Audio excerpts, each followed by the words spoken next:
তেওঁলোকো আহিছে সহায় কৰিছে আমাৰ ভাষা শ্বহীদৰ কাৰণে ভালে লাগিছে। তেওঁলোকে কৈছে যে পিতৃৰ যিটো অভাৱ সেইটো তেওঁলোকে হ'বলৈ নিদিয়ে। আপোনাৰ আজি এটা বিশেষ দিন লগা নাইনে যে দেউতাৰ অবিহনে সকলো আহিছে?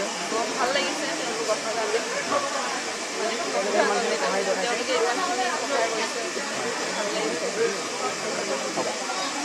हम लोग आए हैं, हमारा नरेश्वर नाथ एक हेड कांस्टेबल थे जो जम्मू कश्मीर में शहीद हुए थे। उनकी लड़की का शादी है इस गाँव में, तो उनकी कमी को पूरा करने के लिए हम सभी जवान यहाँ पे आए हैं ताकि हमारे शहीद परिवार की लड़की की शादी है, हम लोग यहाँ पर आकर के उनकी कमी को दूर करें।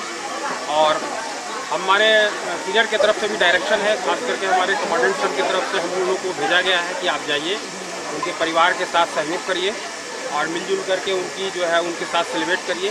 ऐसा डायरेक्शन ऊपर से रहता है कि जो भी शहीद है आपके इलाके में हुए हैं, जो देश के लिए अपनी प्राण न्यौछावर किया है, उनको उनके जन्मदिन पे, उनके पुण्यतिथि पे, चाहे उनकी परिवार में किसी भी प्रकार की खुशियाँ हो या किसी भी प्रकार की गम हो, उसमें सहयोग करें। आज इसी के साथ इसी के लिए हम लोग यहाँ आए हैं। हमें भी बहुत अच्छा लगा, गांव वाले ने बहुत हम लोग को जो है स्वागत किया। और वैसे तो शादियों में हम लोग को बहुत कम मौका मिलता है, लेकिन ये असम की मेरी पहली शादी है और जवान लोग यहाँ पर आकर के बहुत अच्छा महसूस कर रहे हैं। और मैं आगे भी ये भरोसा दिलाता हूँ कि शहीद जो हुए हैं नरेश्वर नाथ का, किसी भी प्रकार की कोई इनके परिवार के साथ दिक्कत होगी, हम लोग इनके साथ हमेशा डट कर के सामना करेंगे और कोई भी कमी होगी हम लोग पूरा करने का प्रयास करेंगे। विशेष नजरिए से देखा जाए तो आज आप लोगों का बेटी का शादी है।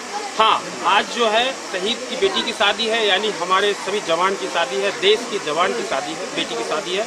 हम लोग हमेशा जो है अपने शहीदों को सम्मान करते हैं और जो देश के लिए अपनी जान न्यौछावर करता है। सरकार की तरफ से भी ये डायरेक्शन है कि आप लोग अपने अपने इलाके में जो भी शहीद है उनके पास जाइए, उनको जो है शहीदों को जो है उनको साथ सेलिब्रेट करिए।